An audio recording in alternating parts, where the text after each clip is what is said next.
Welcome back to my channel. In today's video, we're going to be harvesting collard greens and storing them for later. I'm going to show you the process of how I pick them, how I clean them, and how I store them for use later.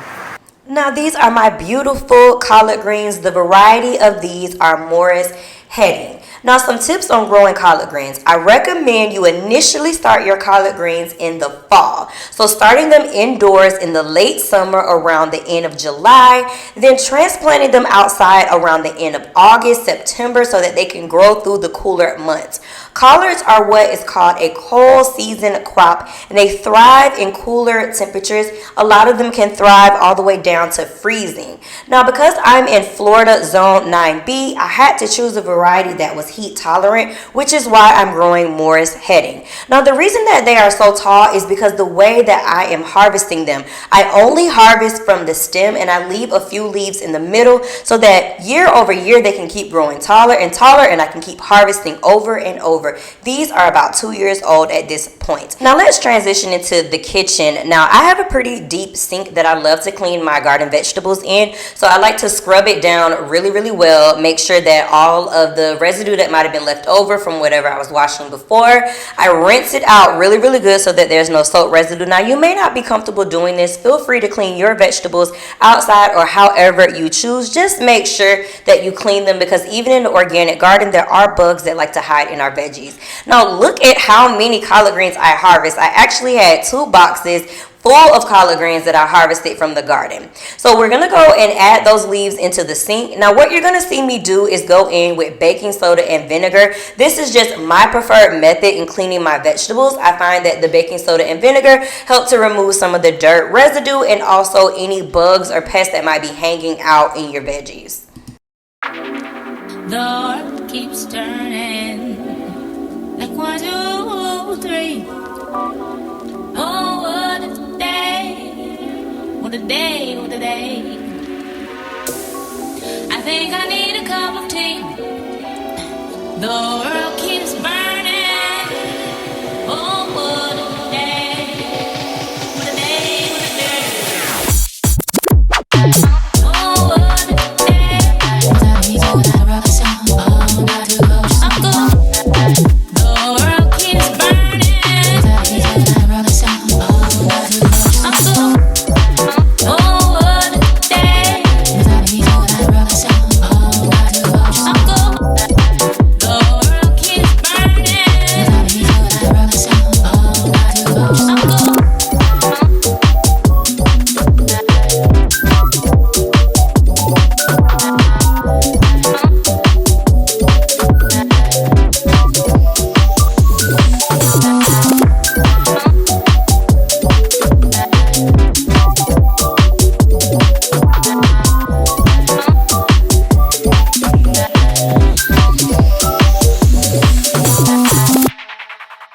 After 3 washes, this is what my collard green leaves are looking like. Now I forgot to mention earlier that I do recommend that you wash your collard greens in the coldest water possible. Even adding ice is a good idea just to get them nice and crisp up again. Sometimes they're a little bit limp after they've been out off of the stem for a little while, so I like for them to be nice and crisp.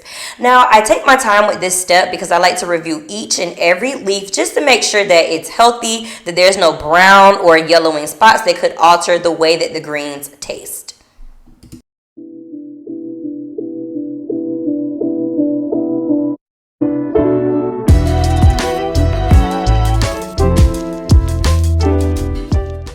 Now this is what the water looks like, even 3 washes in. That's why my grandma always told me wash those collard greens over and over. So I'm going to clean the sink out at this point just to make sure I get out any bugs or any dirt residue that may be in there. Now we are going to clean the collards a couple of more times, but before I do that, I just like to make sure I get all that dirt and residue out from the first couple washes.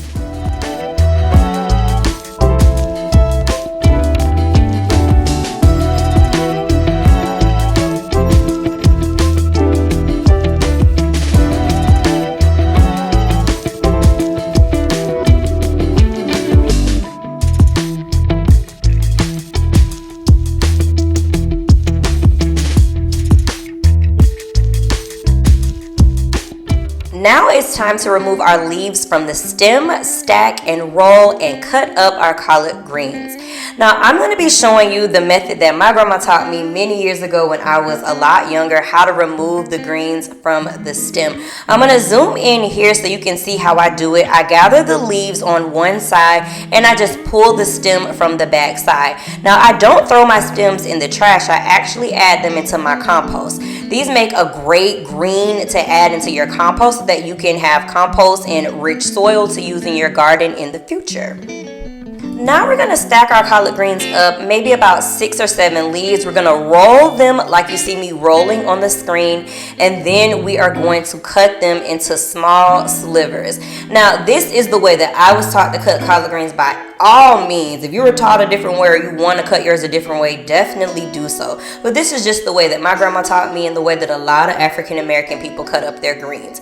So I'm going to cut them up, and this is actually in real time. Your girl was cutting super fast. Be careful though, because you can get in the swing of things and you can hurt yourself. So definitely take your time with this step. But I'm going to cut my collard greens up and I'm going to add them right back into that same water mixture, cold water, baking soda and vinegar, and we're going to clean them a few more times.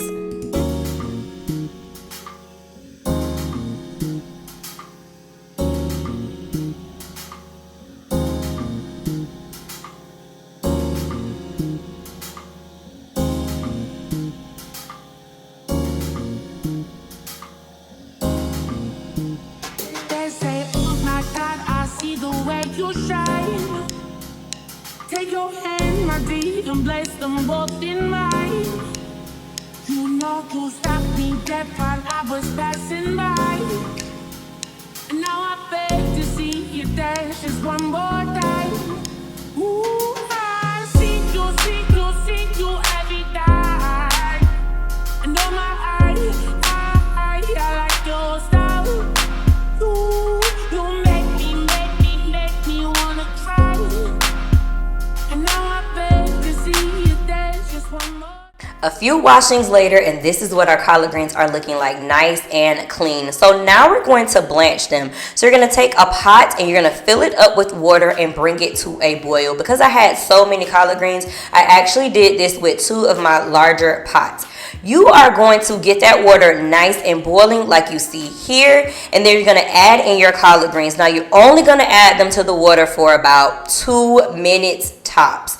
This is just going to blanch them, get them a little soft, but still preserve that nice bright green color.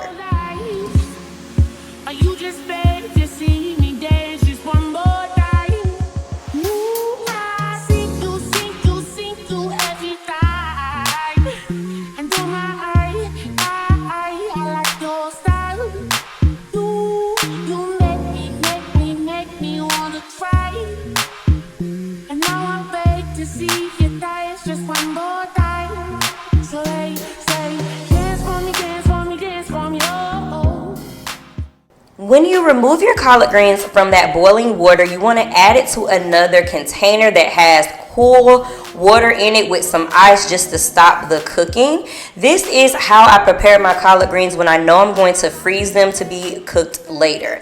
Then I'm going to use these vacuum sealable bags. I'm going to add my collard greens to them. What I do recommend, depending on the vacuum sealer that you have, make sure that you squeeze as much water out as possible and get them vacuum sealed.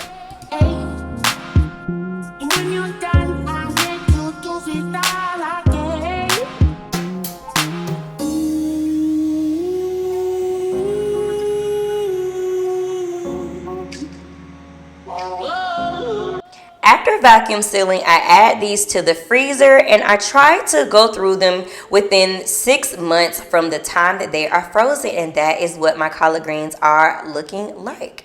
I hope this video was able to help you with harvesting your collard greens and preserving them until you're ready to cook them. Happy gardening!